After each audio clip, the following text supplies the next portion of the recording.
30 reviews en 30 jours. Yes sir.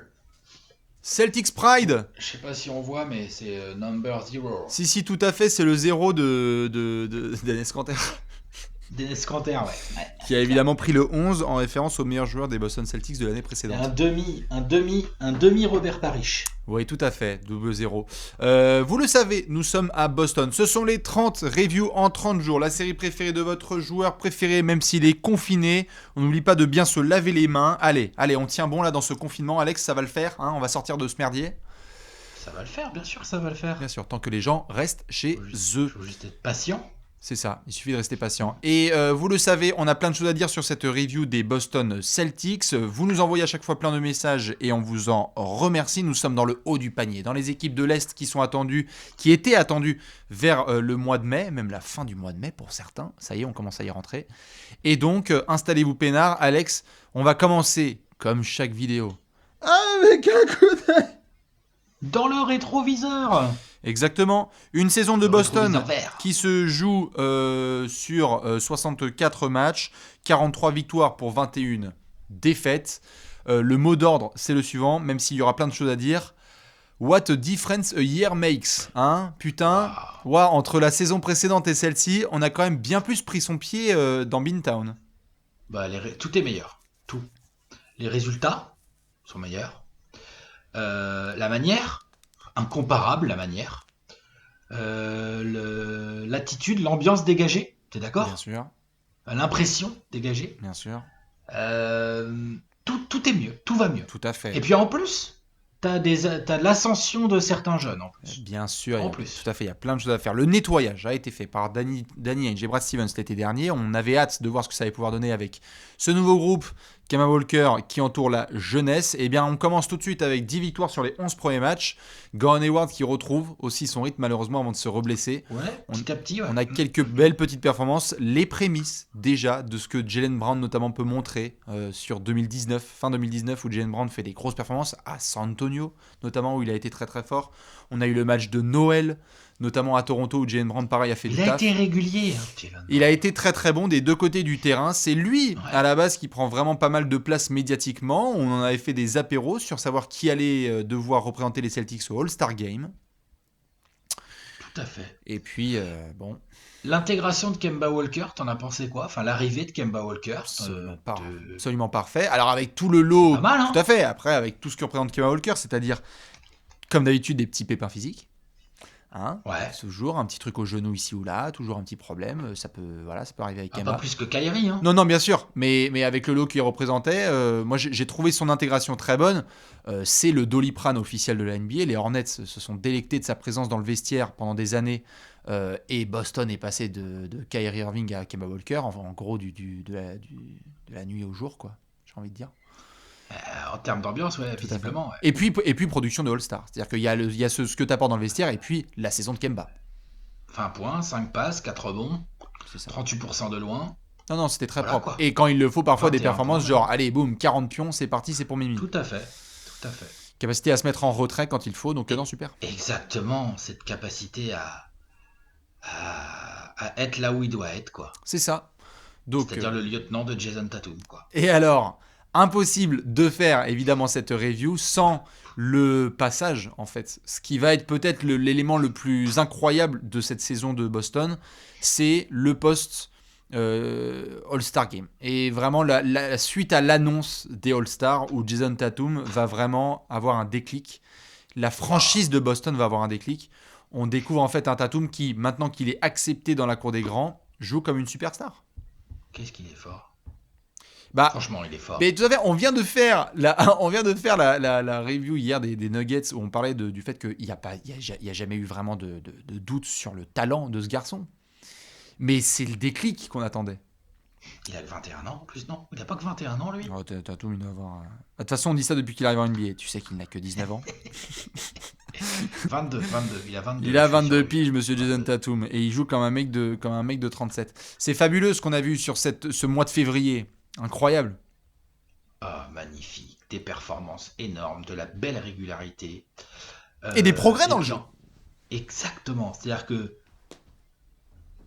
son talent offensif, depuis le début, on voyait bien qu'il y en avait. Là, il nous l'a éclaboussé dans la gueule à longueur de match. C'est-à-dire qu'en fait, il a été tout le temps bon là, post All-Star Game. Enfin, je veux dire, Non, il a sali vraiment certaines équipes, mais même les soirs où il était un petit peu moins en mode j'écrabouille tout sur mon passage, ça va quoi. L'autre, il fait très mal quand même. Et en plus, moi, j'ai vraiment beaucoup apprécié, genre, il a fait ça en améliorant aussi sa sélection de tir.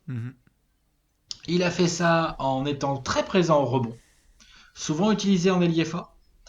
Il a fait ça en essayant, il y a encore de la marge là-dessus, mais d'avoir un peu moins les œillères en attaque. C'est très bien, il y a vraiment des progrès. Mais il essaye, ça se voit qu'il a envie. Ça fait plaisir. Moi, je m'attendais pas à ça pour le coup. Non. Autant je pouvais éventuellement imaginer, tu vois, Jason Tatum est à 23,5 points, 45% au tir, 40% à 3 points, putain, nom de Dieu. Mais ça, tu pouvais éventuellement te dire, ouais, mais attends, vu le talent qu'il a, c'est possible ça.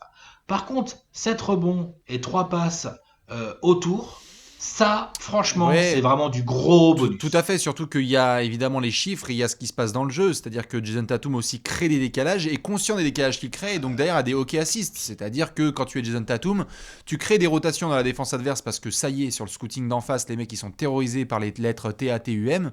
Derrière, tu as des mecs qui sont ouverts au shoot, et donc c'est parce qu'il a créé ce mouvement-là que le shoot est ouvert. Gravité. Il y a ce que tu as dans les chiffres, et il y a d'ailleurs ce que Tatum a apporté. Tout à fait.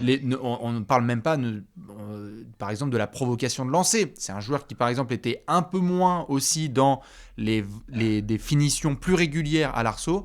On a vu un Tatum qui comprend, ça y est, comme les grands scoreurs, qu'en fait, tu peux aller 7 à 9 fois ou à 11 fois sur la ligne des lancers. Tu peux feinter tous les adversaires adverses, enfin tous les joueurs adverses, provoquer des fautes, les mettre dans la galère et te reposer en mettant des points faciles. Ouais, exactement, c'est dans la continuité de sa belle prise de confiance en termes de handle aussi. On l'a un peu plus vu capable d'aller, comme tu dis, chercher ses lancers, mais aussi chercher le décalage grâce à son dribble, grâce à sa mobilité.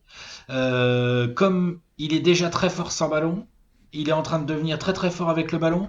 Il a un pur shoot. Il commence à prendre de plus en plus de lancers. Il finit main gauche, main droite auprès du cercle. Enfin, à un moment donné, il va falloir vraiment se rendre compte de ce que c'est Jason Tatum. Bien sûr. Il peut y avoir, et tout ça évidemment permis, parce que c'est un garçon dont on va parler aussi. Il défend assez bien. Il a fait le boulot tout à fait aux côtés de Jaylen Brown. Les Jay Brothers ont fait de très beaux progrès là-dessus. Tout ça aussi permis par un coach qui reconnaît ce qui se passe dans son équipe et qui ne reste pas à fond sur ses principes. Brad Stevens a aussi senti ce qui se passait et a ouvert le barrage, quoi. Il a fait le mec est trop fort. C'est pas donné à tous les coachs. Non, c'est pas donné à tous les coachs, surtout qu'en plus il sortait d'une saison pas évidente pour lui, où on l'a quand même, pour la première fois qu'il est en poste en NBA, on l'avait quand même pas mal tensé la saison dernière. Bien sûr. On disait que ça tâtonnait, qu'il n'y arrivait pas et tout. Il a été aidé par le fait que Kyrie veuille se barrer et le fait aussi que Danny Ainge ne fasse pas le forcing pour garder Horford. Parce que quelque part, ça... Kyrie en moins, Horford en moins, je dis pas que c'est des bonnes choses pour Boston à la base, même si les résultats montrent que c'est pas si mal. Mais alors pour Tatum, en termes de ballon et d'espace pour jouer au basket, là par contre il n'y a pas photo. Non, c'est clair, ça a été une régalade. Donc évidemment, grosse satisfaction du côté de Boston. Cette date autour de l'annonce du All-Star, des remplaçants All-Star et de voir ce qui va se passer avec Tatum, peut être une date qui va être importante dans la récente histoire des Celtics, c'est-à-dire que ça peut changer le plan, c'est-à-dire que tout simplement en juillet dernier, on abordait les Celtics en se disant c'est Kemba le nouveau leader et voir comment se passe avec les jeunes. En fait, comme tu l'as dit là en déconnant, tu as peut-être Kemba en bras droit d'une jeune superstar. Ça change ton projet. Ça change ton projet, et alors là pour le coup tu vois, pareil, ça je l'ai dit dans quelques reviews, je vais le redire dans celle-ci, j'ai bien les boules si je les vois pas en playoff. On les verra plus tard, tu vas me dire. Oui. Mais eux là j'aurais bien aimé voir, là, juste dans bien la sûr, continuité, là, j'aurais bien aimé juste voir Brown, Tatum là, qu'est-ce que ça peut donner. Non, c'est dans l'hypothèse d'un premier tour contre les Sixers ou les Pacers ou je ne sais quoi comme ça là. Oh putain. C'est clair qu'il y avait un peu, il y avait l'envie de la part des fans de voir cette équipe jouer. Ce qui est sûr pour terminer le coup dans le rétro, c'est que souvent on parle de ces joueurs-là, mais très très bon début de Grant Williams, bon apport de Daniel Theis à l'intérieur avec Enes Kanter aussi. Bon apport, très bon apport. Daniel oui, bien sûr. Non, c'est les gars qui ont fait le travail parce que souvent on se concentre là-dessus, mais même Brad Wanamaker. Brad Wanamaker, complètement d'accord avec toi. Il y a eu un travail qui a été fait de la part de Brad Stevens sur une équipe un peu plus aussi équilibrée et qui malgré ses talents, doit aussi respecter la force du collectif. Dans les matchs qu'on conseille de regarder, tout le match de février, de toute façon, c'est Tatum. Voilà, c'est ça, Tatum exactement. Le Tatum monte. C'est ça. Parce que même le match que tu perds contre les Lakers, là, que tout le monde a regardé, ça se regarde. Non, mais... On avait eu un tout petit prémisse plus tôt dans la saison, tu sais, quand ils perdent contre les Clippers. Ouais. Oui, mais que Tatum, il a Paul George et Kawhi en face et il fait non, mais en fait, non. J'ai rien à battre, en fait. Ouais, tout à fait. En fait, c'est pas mon problème, en fait. Ouais. Et d'ailleurs, il y a genre Paul qui ouais, c'est ça. Et d'ailleurs, Kawhi comment Paul comment c'est ça. Et d'ailleurs, il y a pas mal de matchs comme ça de Boston qui t'a terminé le coup dans le rétro. Il y a pas mal de matchs de Boston comme ça que Boston aurait pu bien mieux finir. À Sacramento, on sait qu'ils perdent sur une exécution moyenne de fin de match. On a vu le match contre Houston, ça c'est vrai, où c'était pas top. Il y en a certains comme ça. Moi, je crois qu'il y a aussi les Lakers, on l'a vu, où ça termine pas forcément tip top. Contre Brooklyn, avec le Caris LeVert game, un match que tu es censé gagner tout le temps. Non, mais il pourrait, tout à fait. Boston n'est à peu de choses près. Boston pourrait être vraiment dans le slip des Raptors. C'est ça, Alex, si je dis pas de bêtises, on l'a vu ensemble le match contre le Thunder à domicile où le Thunder revient n'importe comment là. C'est... N'importe comment, ça c'est pas normal de pas après gagner. C'est un Thunder game parce qu'on le sait cette saison, les salopios dès qu'il y a moins 15 dans le dernier quart ils sont chauds. Mais... Non mais il y a de la défaite à la con, moi j'ai pas du tout kiffé. Je suis en train de faire le calendrier là. La défaite à Brooklyn bien crado la fin novembre. En back-to-back contre... Enfin c'est pas un back-to-back mais... C'est pas un back-to-back en termes de jours, mais c'est 2 fois de suite contre Brooklyn, quoi, tu vois, genre... Il y avait des matchs comme ça qu'ils auraient pu gagner, c'est sûr. On n'a pas mentionné Marcus Smart, mais qui lui aussi, évidemment, a fait son travail dans le groupe. Mais bref, au global, vraiment, le jour et la nuit de la saison précédente à cette année, les fans des Celtics sont évidemment très contents, et avec, comme l'a dit Alex, un petit peu de somme de ne pas avoir les playoffs s'ils ne reviennent pas. Il n'empêche qu'on va devoir se pencher sur une sacrée section. Allez, on y va, c'est parti, le pognon. Tout à fait, on va regarder tout de suite où est passé l'oseille. Où est passé l'oseille? Les billets verts, du coup, on en parle. Ah oui. Hein, les feuilles de trèfle. Je sais pas si ça se dit, mais dans le cadre de Boston. Si, on appelle ça aussi les Haywards. On va pouvoir parler des finances. Les Tatums. Tout à fait. On va pouvoir parler justement des finances de Boston. Vous le savez, dans la section où est passé l'oseille, on regarde comment les sous ont été dépensés, comment vont-ils être dépensés. Alex, c'est y part. Alors, comment le dire au niveau flexibilité, c'est négatif. C'est-à-dire que... Merde. Déjà, cette saison, t'avais largement au-dessus du cap. Pas de luxury tax, mais t'étais largement au-dessus du cap. La saison prochaine, t'as quasiment toute la même base, plus tu as le contrat de Jaylen Brown qui kick. C'est ça. Donc, à moins que Gordon Hayward ne prenne pas sa player option à combien 200 millions la saison. Je crois que c'est 284 millions. 34 millions, à moins que Gordon Hayward ne prenne pas ça, ta flex elle est morte. Voilà. Déjà ça c'est réglé. C'est ça. Et sans parler du fait que la saison prochaine, la prochaine intersaison est l'intersaison où tu es censé prolonger Jason Tatum. Voilà.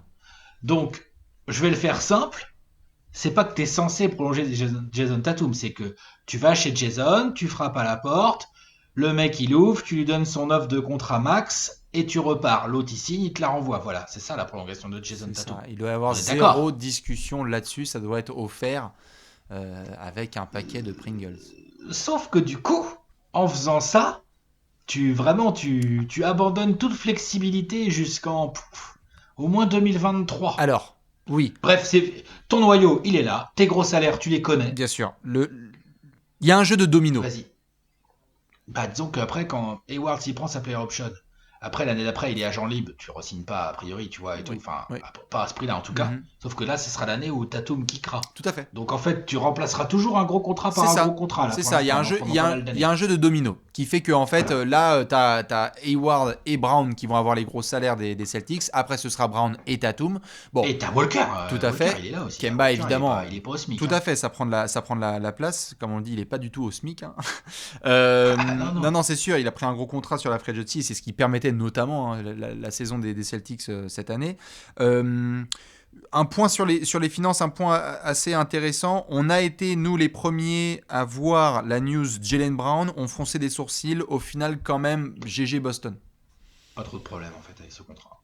Avec la saison qu'il vient de faire, s'il joue comme ça et qu'il continue à progresser, Rendons, franchement, rendons à César ce qui lui appartient. Ouais, Quoi. Je veux dire, Danny Ainge, on peut dire ce qu'on veut, mais là-dessus... Non, c'est bien. Le contrat de Marcus Smart est bon. Oui, bah ça, ouais. 13, 14 millions. Et ensuite, autour, tu vas avoir une discussion Thaïs-Canter dès l'été prochain. Hein, tu as une discussion Thaïs-Canter, les deux, qu'est-ce que tu fais, combien tu les payes. Canter a une player option et Thaïs, je crois que c'est une team option, enfin que c'est pas C'est non garanti. garanti, ouais. Et après, tu as une flopée de contrats rookies. Une flopée. Hein. Langford, Poirier, les deux Williams, hein, Robert et Grant. Ojeley, il en est où? Il est encore en contrat rookie, Ojeley. Hein. Il a pas pris un petit. Wanamaker aussi. Carson Edwards, soit un nombre de contrats rookies. Après, t'as pas trop de choix. Hein. Vu les énormes blindes que tu mets à côté, ça, c'est sûr que tu vas pas avoir 4 mecs payés 10 patates l'année à côté. Hein. Non, ça, c'est sûr, impossible. c'est sûr. Tu sais que va falloir jongler. Tu sais que tu as vu ce qui se... à l'heure actuelle, au moment où on parle, tu sais que ton noyau, ça va être vraiment Tatum, Brown, Walker, là sur l'avenir. Des gars qui vont avoir des contrats à 9 figures, comme on dit, hein, donc c'est minimum 100 millions quoi, hein, pour les trois, en attendant de ce qui se passe avec Tatum. Donc, il va falloir essayer en effet d'aborder cette histoire Gordon Hayward avec le plus d'intelligence possible, parce que le joueur prend cette place financière. Je te pose la question, et je la pose à tout le monde, est-ce que tu es dans une dynamique où tu as envie, là le plus tôt possible, de le transférer, d'essayer de le transférer pour créer un petit peu de cap, ou alors tu te dis quand même une saison prochaine là avec Tatum au top, Kemba bien, Hayward, Brown, on peut peut-être faire chier certains gars à l'Est. C'est toute la question. Le problème, c'est que transférer Hayward, de toute façon. Là, après, l'intérêt que tu vas avoir la saison prochaine, c'est que tu vas transférer un gros contrat finissant, donc ça peut intéresser certaines équipes. Oui. Mais tu vas avoir quoi en échange, je veux dire? De Hayward? Alors, je sors un exemple tout simple. Oui. Je pense que les fans du Thunder seront très contents de ça. C'est que notamment, le banc de Boston a souvent été un sujet. Bon, en joueur par joueur, le deal Carmelo Anthony versus Dennis Schroeder, je pense qu'OKC en est très content aujourd'hui. Par exemple, tu vois, ce qui a été créé. C'était vraiment, il fallait réduire la marge d'OKC avec le contrat de Carmelo, et ils ont pris un deal de Schroeder qui était à quoi? À 15 millions à peu près à la saison, Dennis, un truc comme ça. Donc, il y a des équipes qui vont être capables de peut-être récupérer le deal de Gordon Hayward contre des joueurs son contrat, capables de sortir du banc des Celtics et qui ne vont pas blinder les finances de Boston. Tu vois?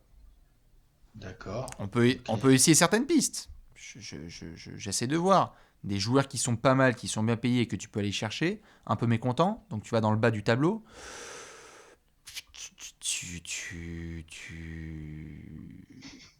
Voilà, tout simplement.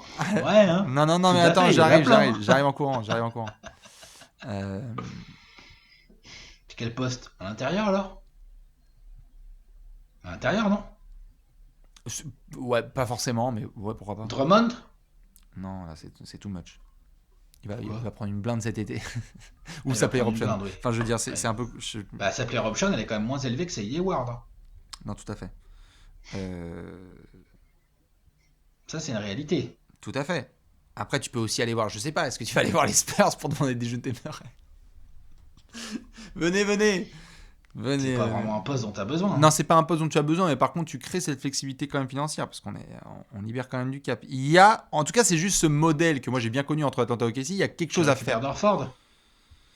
Pardon, mon c'est Dieu. trop Mais tu sais que j'allais dire tu récupères Terry Rozier, lol. Il y a des équipes qui ont un petit peu de marge dans le cap et qui seraient capables, potentiellement, après on sait aussi que c'est la crise, de récupérer le deal de Hayward. Qui est capable en fait? Sacramento, Surtout qu'il va y avoir une baisse de cap là avec la prochaine intersaison. Sacramento, aucun intérêt. C'est mort. Aucun intérêt, ils sont en train d'essayer de se développer et tout. T'oublies, Sacramento t'oublies, les Pelicans t'oublient, Atlanta c'est mort, on vous donne les rien. Suns t'oublient, Atlanta c'est mort. Les Knicks Non, toujours. Les Knicks. Il est beau, non, Hayward en 34 millions à la Houston? Ouais. Qu'est-ce que tu pourrais avoir à la place? Si tu leur files des pics de draft, tu peux peut-être bricoler un truc et récupérer du Randle ou du Portis ou du Gibson ou des gars comme ça. Bobby Portis et Dennis Smith Jr. Pourquoi pas?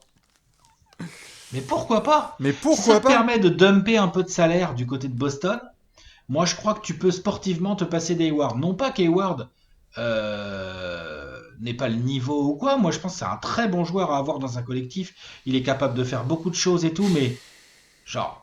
Non, c'est pas 34 millions dans ce groupe de Boston là, c'est impossible. On est d'accord.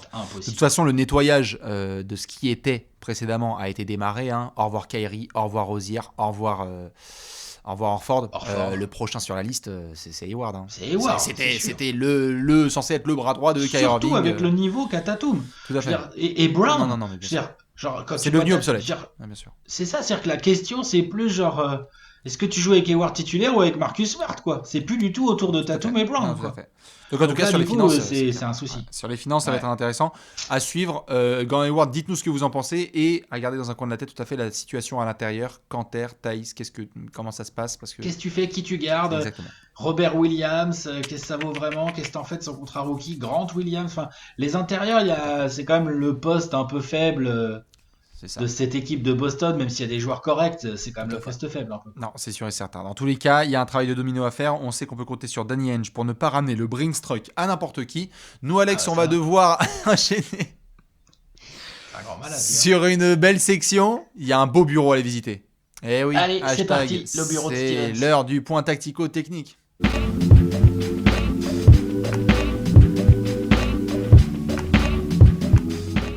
Le point tactico-technique. Eh oui, avec un gros H comme dans Expert ou comme dans Hayward. Comme Hayward, tout à fait. Ouais. Nous sommes chez les experts avec un H majuscule dans le bureau de Brad Stevens et de son superbe staff. Excellent travail cette saison de l'ami de Boston. Plein de choses à dire.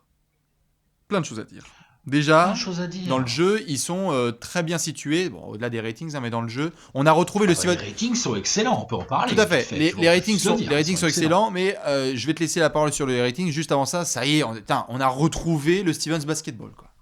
Le Brad Stevens Basketball, tout à fait. Ça fait plaisir. Et il se voit dans les ratings, c'est-à-dire qu'on a une top 5 attaque et une top 5 défense. Boum. C'est pas donné à tout le monde. Tout à fait. Avec l'effectif que tu as en plus.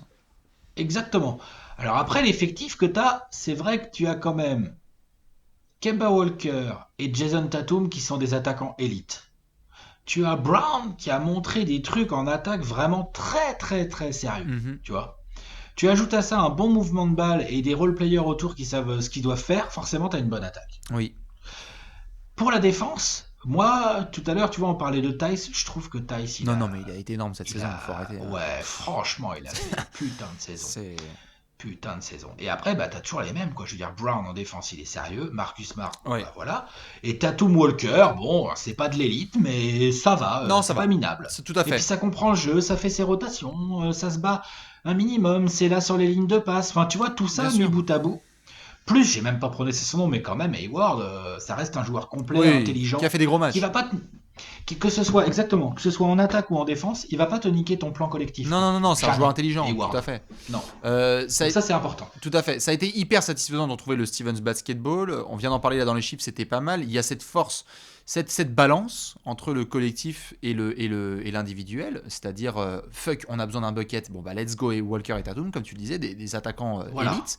Donc cette capacité à faire ça. Boston reste une des 5 équipes qui fait le plus de passes ici de NBA, une équipe qui rentre beaucoup de ses lancers francs sans en prendre non plus des masses. C'est une équipe qui fait il pourra en avoir plus. Il peut en avoir plus, mais c'est une équipe très à droite. C'est une équipe qui fait des bons choix dans ses shoots, qui à la fois exécute bien. Ils n'ont pas une pace incroyable, mais ça joue intelligemment. Moyenne, pace middle. C'est ça. À côté de ça, défensivement, quelques belles surprises. Tu viens d'en parler de Thaïs. Toujours un travail à 5 hommes sur le terrain, c'est-à-dire que quand tu regardes Boston, tu te dis merde, c'est une des équipes top 10 en interception et en contre par match. Et ça, c'est le travail. Il n'y a personne qui sort du lot, c'est le travail de tout le monde. Évidemment, il y a des Marcus Smart et d'autres gars qui font le boulot. On a parlé de Jaylen Brown, de Daniel Tice. Mais c'est ok, si moi je fais rotation, Grant Williams passe derrière. Si Tatum fait l'effort, Kemba Walker prend la charge. Exactement. Et un peu comme au rebond. Tu vois, moi, en début de saison, je m'attendais à voir, avec leur raquette, là, je m'attendais un peu à voir Boston se faire beaucoup plus déboîter que ça au rebond. Non, c'est Finalement, travail de tout le monde. C'est une équipe qui prend pas mal de rebonds. Parce que tout le monde taffe. Parce que Tatum a reçu le message, parce que Jaylen Brown a bien lu ses mails. Parce que Brown, et voilà, même Walker. Walker, c'est un joueur malin au rebond. Tout à fait. C'est pas un... Non. Bah, il a des moyens athlétiques, forcément, c'est plus compliqué, mais pour un meneur, ça prend du rebond, c'est Walker. Clair. Donc on a pu retrouver le coach qui nous avait séduit, dragué sur ses débuts à Boston, Brad Stevens, qui voilà, c'est un peu plus épuré dans le vestiaire et donc forcément on peut retrouver cette équipe de Boston qui se ramène chaque soir. On venait de faire la preview des Nuggets avec ce côté imprévisible, c'est-à-dire merde, Jaylen Brown m'en a mis 35, puis le lendemain c'est Kemba Walker qui m'en a mis 29, et en fait Jason Tatum m'a mis la totale, quand ce n'est pas Marcus Smart qui était chaud à 3 points. Il y a ce côté exécution et capacité à pouvoir faire confiance à la main chaude qui a été superbe à voir. C'est top. Ouais, tu sens qu'il a repris la main sur son vestiaire, Brad Stevens. Tu sens que... son groupe lui convient mieux aussi. Le groupe lui convient mieux. Tu sens qu'aussi les départs d'Irving et Horford coïncident avec une vraie explosion Brown-Tatum. Et que finalement Boston est gagnant en fait de cette situation. Ouais, bien sûr. Parce que son avenir s'éclaircit à Boston. Et en plus, franchement, ça joue vraiment bien au basket, quoi. C'est vraiment une équipe cool à regarder, quoi. Clairement. Il y aura un aspect tactico-technique à suivre sur les prochains mois, évidemment, quand la NBA reprendra, que ce soit en juin, en octobre. C'est cette émergence de Jason Tatum qui fait quasiment un début de saison, un début d'année 2020 à, allez, je dirais 47 points de moyenne, à peu près, vu ce qu'il nous a montré. Non, mais par contre, ça sera hyper intéressant de voir un joueur comme ça qui évolue, qui peut rentrer dans la discussion des superstars et voir comment est-ce que Brad Stevens intègre ça dans sa manière de travailler. Ouais, c'est vrai, ça va être intéressant à regarder. Ouais. Après Jaylen Brown, je te pose la question, mais est-ce qu'on peut attendre un peu mieux ou est-ce que ça va, là, ce qu'on a vu ? Ah, moi, je pense qu'il peut faire encore mieux. Parce qu'en fait, je pense que Jaylen Brown, il a déjà beaucoup progressé. Mais je pense qu'il doit intégrer tous ces éléments de progression, garder de la confiance, et je pense qu'il va encore faire un peu mieux. Ça se verra peut-être pas dans les stats, mais il sera peut-être encore plus impactant. C'est ça, je suis assez d'accord. Il y a de la marge. C'est Celtics. Encore jeune. C'est ça. Et il y a en effet du potentiel dans ce bout d'équipe. On suivra tout ça. Dites-nous ce que vous avez pensé dans tous les cas de la saison de Brad Stevens. Dans quel spot vous le mettez sur la course au Coach of the Year ? Ça aussi, on aurait pu se poser la question, parce qu'on a parlé de Spoelstra, de Rick Carlisle, de plein de gars comme ça. Voir Brad Stevens dans cette discussion, ça serait pas du tout un scandale. Tout à fait. Déjà qu'il le méritait quand c'est Dwayne Casey qui l'a eu. Il l'a jamais eu, lui. Ouais, c'est ça. Voilà. Il était même pas sur le podium, si. C'est pas celle-là ? Si, c'est celle-là. C'est pas celle-là où il est même pas sur le podium ? Non, je crois que c'est Spoelstra qui est pas sur sur le podium. Non, mais il y en a une où il est pas sur le podium, Brad Stevens, où genre, c'est le coach de l'année. Je croyais pas mes yeux. Voilà, on fait évidemment confiance à Adam Silver pour régler tout ça. Nous, on va devoir passer sur une grosse question. Allez, the question of the death. Tout à fait, c'est l'heure de la question de la mort.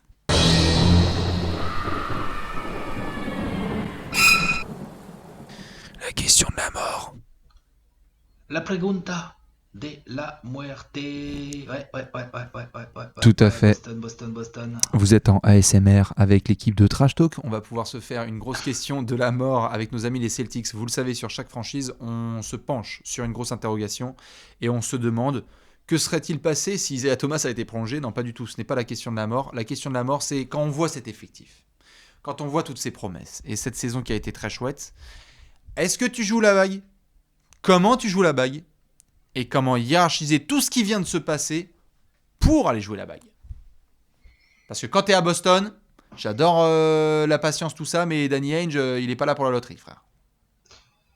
Est-ce que tu joues la bague ? Cette année, ça me paraît un peu court. Non. Mais client pas facile à éliminer. Ça me paraît un peu court.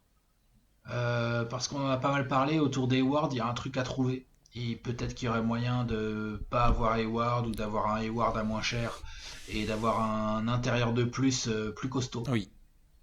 Tice a été exceptionnel. Je pense qu'il peut faire du bon boulot sur une série de playoffs. Mais je sais pas quoi faire de Kanter. Non. Je sais pas. Je sais pas. Non, c'est sûr. Je suis pas forcément hyper rassuré par Kanter. Ouais. Non, c'est sûr. Un vrai intérieur qui peut jouer 30-32 minutes par match en playoff, c'est intéressant. Disons je que, pense que ça ouais, peut être un objectif pour progresser. Ouais, il peut. Maintenant, il faut encore le trouver. Hein, C'est ça. Il peut y avoir, avec tout ce qu'on a parlé dans les finances, il peut y avoir un axe à observer sur le secteur intérieur, puisque en effet, tu te démerdes au maximum, mais il y a un moment où juste la qualité l'emporte, quoi. Tu peux avoir 5 corps, en fait, si tu en as un déjà qui est super fort, ça prend le dessus. Hein. Le but, c'est pas de mettre. Après, Le but, c'est pas de mettre Kanter sur les épaules de Poirier, qui est sur les épaules de Theis, qui est sur les épaules de Taco Fall. disons que après, c'est peut-être pas réaliste de dire ça parce que c'est peut-être pas c'est peut-être impossible à faire en fait en termes de salaire. Donc, faut vraiment voir.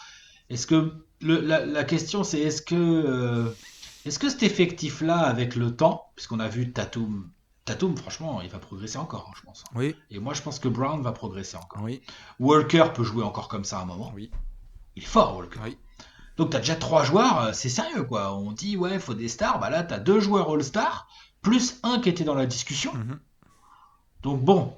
Alors, ouais, ton pivot, c'est un Allemand qu'on voyait peut-être pas jouer à ce niveau-là, mais n'empêche qu'il joue à ce niveau-là. Non, mais il y a plein de franchises qui peuvent jouer comme ça. C'est pas grave d'avoir un 5 pas très fort. Tu vois, voilà. Donc, est-ce que le temps, juste, c'est lui ton meilleur allié pour jouer le titre? Hayward, il a plus qu'un an de toute façon, donc il va partir. Tu auras un petit choix à faire dans la foulée. Bien Est-ce sûr, que c'est pas le temps juste qui t'embête? C'est toute la question en effet. C'est que normalement, là, si t'es fan de Boston et que tu vois ça, tu te dis, je suis pas pressé. Je veux dire, Tatum peut prendre encore 1 an et demi et 2 ans à devenir un espèce d'énorme crack. La question, tu vois, que les gens de Boston se posent depuis beaucoup, hein, je veux dire, que ce soit les fans français ou même aux States avec Bill Simmons et compagnie, c'est de savoir, en fait, est-ce que la saison prochaine, Tatum il rentre dans la conversation MVP? C'est-à-dire que là, c'était très bien d'entrer dans la conversation All-Star, mais tu as besoin de temps. Parce que c'est quoi Tatum? On voit des prémices de superstar, mais ce qu'il faut savoir, c'est est-ce que, puisqu'on vient de poser la question par rapport à la bague, ce que tu as envie de savoir, c'est si Tatum est un joueur qui peut t'emmener vers là. Ah bah ouais. Est-ce qu'il discute en fait l'année prochaine? Est-ce que Tatum, il est en train de se dire, bon, Embiid, Giannis, faites une petite place, parce que dans la discussion des meilleurs joueurs de la conférence Est, il faut que j'ai un spot. Voilà, c'est ça. Est-ce qu'il est dans cette conversation-là?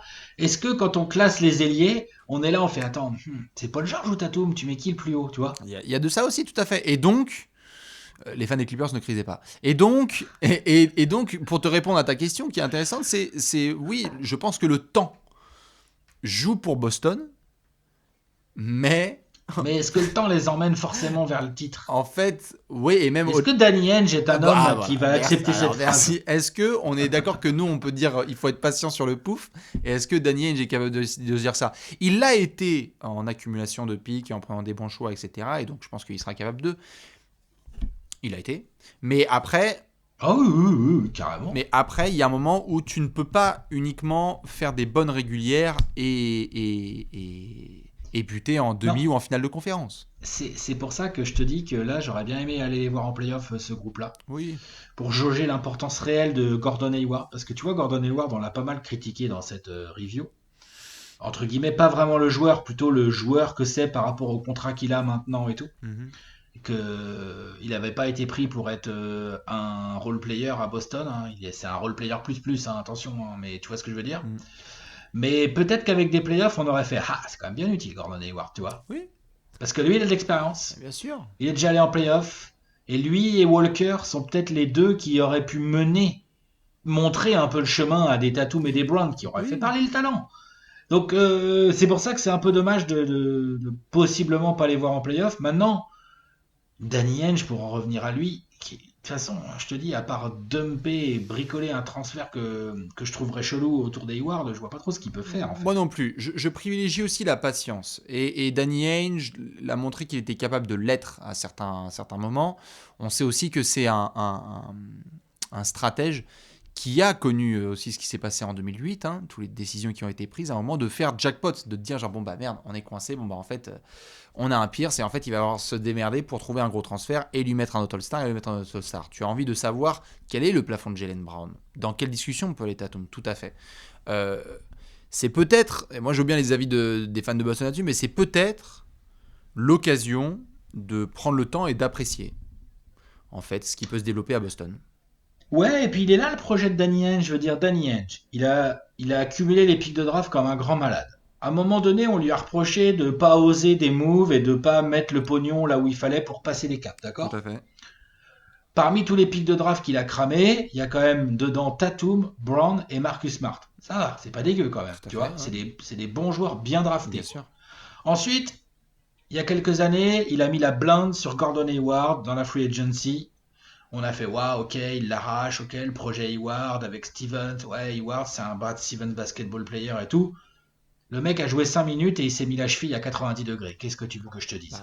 Tu vois, c'est on pas en de a peau. parlé 500 fois, malheureusement, c'est des trucs, c'est Voilà. des what if. Hein. C'est la vie, mais c'est pas de peau. Ouais. Ensuite, là, l'été dernier, il met la blinde sur Kemba Walker. Parce que Kyrie s'en va. Mhm. Donc, quelque part, je trouve que Danny Ainge, c'est vrai qu'il a cette réputation de toujours vouloir bouton rouge, bouger, essayer des trucs et tout. Mais en fait, ces derniers temps, je les trouve assez sensés, moi, ces moves. Donc, je suis assez confiant sur le côté, genre, là, il a pas trop de marge de manœuvre, je le vois pas faire le fou. Moi non plus, je suis assez d'accord là-dessus.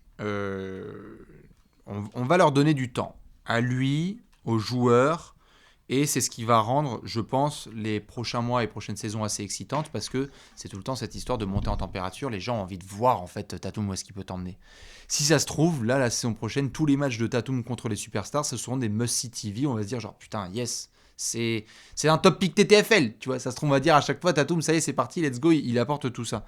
Euh, Toi, tu y crois? Est-ce que toi, tu crois que ce groupe peut vraiment être considéré comme un contender sérieux, avec un peu de temps?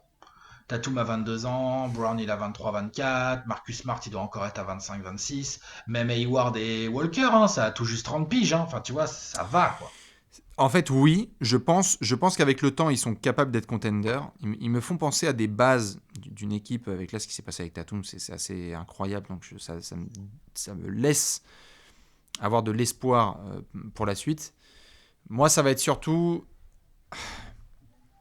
euh, on en a parlé avec certaines franchises qui ont besoin d'ajouter ce mec qui apporte le petit plus. C'est-à-dire que là, on a fait la liste. On adore Hayward hein, et Kemba Walker, qui ont leur expérience à eux. Mais Hayward, c'est quoi? Il a fait une fois les demi-finales avec Utah. Kemba, il a fait quoi? Il a fait 2 fois le premier tour. Ah oui, non, c'est pas non plus des mecs qui ont joué Euh, 4 fois les finales NBA, hein, ça on est d'accord. Hormis ça, je suis désolé, hein, je vais me refaire le listing. Non, non. Tout le monde a moins de 14 ans. Et en fait, j'aimerais bien voir, parce que tu peux toujours accumuler les talents, les développer et voir ce que ça peut donner, etc. Mais il y a un moment où il te faut peut-être aussi, je parle pas d'un joueur C'est fondamental, censé être le rôle d'Orford. et c'est Un ce qu'il peu. et c'est ce qu'il a apporté. Et c'est ce qu'il a apporté. Bien Ils sûr. sont allés 2 fois en finale de conférence et on se disait ah est-ce que ça va passer le cap, etc. Donc il a apporté ça, mais j'aimerais vraiment monter pleinement à bord du bateau Boston, du wagon, quand il y aura quelqu'un d'une trempe de champion. Vraiment. Quelqu'un qui sait ça. Parce que tu ne peux même pas, avec tout le respect que j'ai pour Brad Stevens, tu ne peux même pas te baser là-dessus avec lui, par exemple. Formidable coach, mais qui n'a pas encore l'étiquette d'un coach qui t'a emmené jusqu'au titre. Pour plein de raisons. Bah On ne dit non, pas que bah c'est non, comme ça, non, mais non. on ne peut pas lui mettre l'étiquette de coach titré. Et donc j'aimerais bien qu'il puisse y avoir quelqu'un, un joueur, là, je vais essayer de faire la liste. Mais tu vois ce que je veux dire? Toi, tu monterais à bord, là? Est-ce que tu est-ce que tu penses que par exemple en fonction de ce qui se passe autour de Millsap à Denver, c'est ce genre de joueur que tu as envie de pécho? C'est- c'est- c'est- Pas à 30 millions à saison, hein, Non, mais tu m'as compris quoi. c'est pas mal, mais C'est pareil. ce genre de profil un Tout peu? à fait. Ou alors un Marc Gasol qui partirait des Raptors ou un truc comme ça là?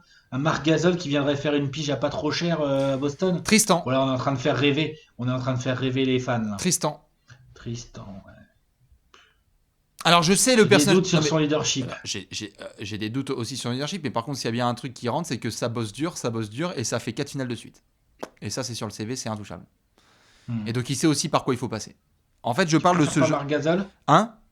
Tu préfères pas Marc Gasol, Par, même s'il est plus vieux? par exemple, Marc Gasol, exactement. C'est pas le même profil, hein, Tout à c'est fait. différent. Ce genre de gars. Pour moi, si tu ajoutes ça, putain, là, il y a des équipes qui vont claquer des dents vénères. Parce qu'il y aura un mec qui va dire les gars, oh, oh. Là, les matchs de merde là qu'on a perdu là. On y va. Là, le match de demain, c'est un statement. Qui va dire les bonnes choses comme il faut dans les vestiaires. Parce qu'on le sait que ce genre de joueur sait dire la bonne chose quand il faut dans le vestiaire et dans les grands moments.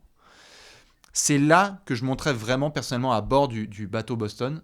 Quand on ne sera plus dans l'expérimentation des jeunes et savoir quel est le plafond, mais surtout, ok, on y va vraiment, quoi. Je suis d'accord. Toi, tu es dans quelle disposition ? Je suis d'accord sur le côté mec qui connaît déjà le chemin à rajouter dans le groupe, que ça ne peut que aider. Que idéalement tu trouverais ce genre de mec dès la saison prochaine en dumpant la dernière année de contrat de Gordon Hayward, tu vois, idéalement. Même si tu vas être un peu perdant en termes de valeur intrinsèque de joueur, peut-être qu'en fait en termes de groupe tu apportes quelque chose qui est vraiment très important et dont tu as besoin. Donc effectivement, Tristan Thompson, j'ai vraiment du mal, mais après je nie pas son expérience. Il va y avoir quelques petites opportunités. Marc Gasol va être sans contrat. Qu'est-ce qu'il va faire ? Où est-ce qu'il va aller ? Tout à fait, c'est Ibaka aussi qui est libre, non ? Ibaka aussi, il me semble qu'il va être disponible. Est-ce que tu vas sur ce genre de gars ? Est-ce que tu regardes ? Est-ce que Mason Plumlee, ça fait le taf ? Non. On en a parlé l'autre jour en parlant de Denver. Je pense pas qu'il ait l'expérience requise. Non, mais il faut ces gars-là. Mais tu vois ? Il faut ces gars-là qui font passer le cap, en fait, parce que tu peux être aussi bon que tu veux, Jaylen Brown et Jason Tatum, mais si tu sais pas en fait comment faire, tu peux faire ça hein, d'octobre à avril. Tout le monde adore faire ça en saison régulière. Mais comment est-ce que tu fais ça en avril et mai en fait pour aller atteindre juin ? C'est là que moi ça va vraiment me fasciner parce que on peut dire ce qu'on veut, mais les Bucks ils ont vu ce qu'ils ont pu faire. Enfin Toronto, tu l'as dit exactement, ils ont fait genre boum, Kawhi et puis on va lui rajouter un Marc Gasol dans les pattes et on va voir ce que ça a donné pour Siakam. Je pense que Toronto ils sont tous contents de voir que Siakam il a passé un an dans un vestiaire avec Kawhi, Lowry et Marc Gasol. Et Ibaka qui a des valises de compétition internationale. Milwaukee, on peut dire ce qu'on veut, mais dans ton vestiaire, t'as les George Hill, t'as d'autres gars qui ont fait en fait les Frangins Lopez. Les Frangins Lopez aussi qui ont fait des choses tout à fait. Mais par exemple, rien que George Hill, désolé, il a connu ça, que ce soit avec les Spurs ou avec les Pacers, il a connu un peu les travails comme ça. Kyle Korver aussi a connu ça. Mike Budenholzer a connu ça. Donc Mike Budenholzer, il a les bacs, donc il est capable de faire ça. Aujourd'hui à Boston, il me manque ça, ouais. Ouais, je suis d'accord. Ça peut être un axe de progression, même si je pense que le meilleur reste le temps. Tout à fait, le meilleur reste à venir. Ça, c'est quand même super pour les fans de Boston. Nous sommes bien d'accord en vérifiant ce qui va se passer avec Gordon Hayward cet été. Dites-nous ce que vous pensez sur cette question de la mort. Où est-ce qu'on en est dans le projet Celtics avec l'objectif d'accrocher une nouvelle bannière ? Attention, les Lakers arrivent dans le rétroviseur en termes de titres. Attention, faudrait pas se faire égaliser. Hein. Ça ferait mal au... Ça ferait mal au moral. Dans tous les cas, nous, on va devoir décerner un trophée, Alex ? The Golden. Tout à fait, c'est l'heure du Gérard d'Or.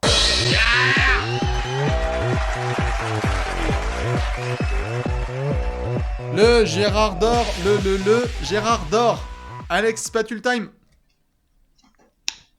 C'est joli. C'est propre. Tout à fait. C'est géré. Nous sommes au TD Garden pour décerner le Gérard d'Or. Il est là, il est beau. Vous le savez, pour chaque franchise, on décerne le Golden Gérard, un joueur qu'on a adoré regarder et qu'on a très hâte de suivre. Alex, c'est qui chez toi ? Marcus Smart. Oui. J'adore. De toute façon, depuis qu'il est en NBA, je le kiffe. J'ai bien aimé sa saison. Même beaucoup aimé sa saison. Il a, comme à son habitude, il a beaucoup passé de temps à boucher les trous que Stevens lui demandait de boucher. Et tiens, vas-y, joue titulaire. Et attends, tiens, faut te remettre sur le banc. Et attends, là, faudrait que tu sois titulaire. Mais en fait, comme Kemba Walker est pas là, ce serait bien que tu tiennes un peu la balle et que tu mènes un peu le jeu. Enfin, tu vois, genre... Marcus Smart, il a tenu la balle. C'est pas sa spécialité numéro 1, franchement. Même s'il essaye de s'appliquer et qu'il progresse en création. Mm-hmm. Moi, je trouve qu'il a progressé en création. Mm-hmm. Mais c'est quand même pas sa spécialité numéro 1. Il a eu des pourcentages absolument dégueulasses cette saison au tir. Enfin... Je sais que je les ai pas sous les yeux, mais je sais que je m'étais fait la réflexion. Et pourtant, ça l'a pas empêché de peser très très lourd dans beaucoup de matchs. Et ça, c'est tout Marcus Smart. Ouais, bien sûr. Tu vois, il a ce côté poumon des Celtics. Évidemment. Le cœur, le poumon, le hustler numéro 1, le gars qui met des fessées à tout le monde, là, qui dit hop, hop, hop, hop, et tout, on y va et tout. Le gros défenseur extérieur qui se bouffe quand même un sacré paquet de missions dégueulasses avec Jaylen Brown. Hein. Jaylen Brown, il prend sa part aussi. Ouais. Donc, non, Marcus Smart, oubliez les lignes de stats, même si elle est plutôt pas trop dégueu cette année à part les pourcentages.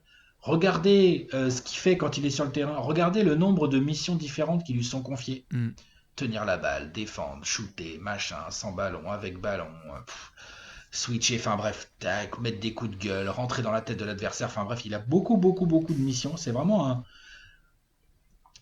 Ouais, il mérite bien son nom. Marcus Smart, on parle pas assez souvent de son intelligence, ouais. Ouais, son intelligence de jeu. On parle souvent de sa harne, là, comme je viens de le faire. Mais ouais, non, c'est un Gérard intelligent. Ouais, je suis d'accord. Hyper excitant à regarder jouer. Il prenait 7 tirs à 3 points par match cette saison, Marcus Smart. Ouais, mais il en a mis combien? Il en a mis 35%. C'est les pourcentages globaux en fait qui sont dégueux. Il est à 38% parce qu'en fait, c'est ça. Il y en a d'autres qui sont un peu fucked up. Il a raté des layups et tout. Il a pas un touché sinon. Non, c'est sûr. Mais par contre, on est d'accord. Moi, je pense qu'il y a une vraie injustice sur terre si Marcus Smart prend un jour sa retraite sans un titre. C'est un joueur d'équipe qui titre. C'est un joueur d'équipe qui gagne des titres. Ça, je suis d'accord. C'est clair. Ça, c'est clair. C'est un joueur qui va pas trembler en rentrant sur le parquet d'une finale NBA. C'est ça. Monsieur Marcus, c'est ton Gérard d'or, très bien. Eh bien, écoute, moi je vais partir sur Grant Williams. On a pas mal parlé de Daniel Theis. Gérard Williams, non? Grant Williams, Gérard. Ouais. Bon, alors, comment dire on savait l'intelligence de jeu du type en sortie de NCAA, Tennessee, je crois. On savait ce dont il était capable. Ce que je ne savais pas, c'est qu'en fait, il y a les joueurs qui sont intelligents et il y a les joueurs qui, au bout de 3 semaines, tu as l'impression qu'ils sont depuis 10 ans en NBA. C'est incroyable de voir les lectures de Grant Williams sur le terrain. J'ai vu des matchs de Grant Williams où il joue 4 ou 5. Je l'ai vu défendre sur Marc Gasol au poste. T'es rookie, il défend sur Marc Gasol dans le Money Time et il arrive à bien défendre. Et il tombe pas dans les flopperies de Marc Gasol. Et il tient les bras droits et il floppe quand il faut et il chope du rebond offensif, il crée les deuxièmes chances. C'est une boule d'énergie qui joue un peu, il n'a pas non plus un temps de jeu de fou, il a 16 minutes par match, mais Il est rookie en même temps. Oui, tout à fait, mais qu'est-ce que j'aime ce mec, c'est vraiment le genre de mec... C'est un petit Marcus Smart de la raquette. Mais c'est terrible, ils vont avoir Marcus Smart et Grant Williams en sortie de banc, et ça va être un carnage pour les équipes adverses. J'ai très hâte de suivre non seulement la deuxième saison de Grant Williams, mais même juste la suite de sa carrière. Il y a quelque chose de fascinant autour de ce joueur, qui en plus, je vous le conseille, a un profil assez intéressant. Il y a eu des vidéos qui ont été faites sur lui quand il était en NCAA.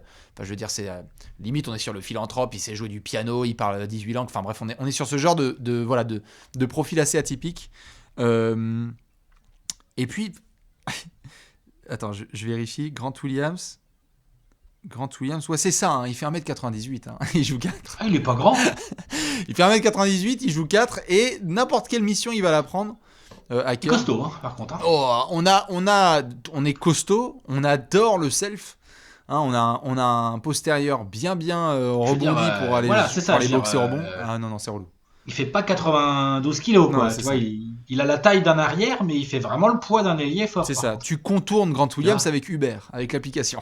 Ouais, c'est ça. Donc non, vraiment hyper intéressant à regarder. Moi, je vous le conseille très très fort. En fait, j'ai envie qu'il ait encore plus de temps de jeu. Je trouve ça trop bien. Franchement, ça devrait venir. Je kiffe. C'est ça. Avec Brad Stevens, je vois pas comment ça ne pourrait pas venir. Tout à fait. Faut qu'il rentre un peu plus ses 3 points. Si on doit dire un petit truc un peu négatif. Tout à fait. Non, c'est sûr. Je l'ai vu envoyer de la bricasse, moi. Tu vois, je m'attendais à plus de, plus de qualité. Offensivement, on a beaucoup de travail. Mais c'est bien le genre de joueur qui, dans 2-3 ans, peut dire putain, merde, il était à 25% à 3 points, maintenant il est à 38%. Non, ça, c'est le genre à bosser. Ouais, c'est ça. Ça, je suis d'accord. Monsieur Marcus Smart pour Alex et Monsieur Grant Williams pour Bibi, dites-nous dans tous les cas, on n'a pas lâché une dédicace à Vincent Poirier, on l'a fait maintenant. On espère que lui et Taco Fall, qui aurait dû être All-Star titulaire, selon le peuple, pourront avoir un peu plus de temps de jeu par la suite. Dans tous les cas, nous, Alex, on va terminer avec une dernière section. Allez, c'est parti pour le projostic. C'est l'heure du projostic.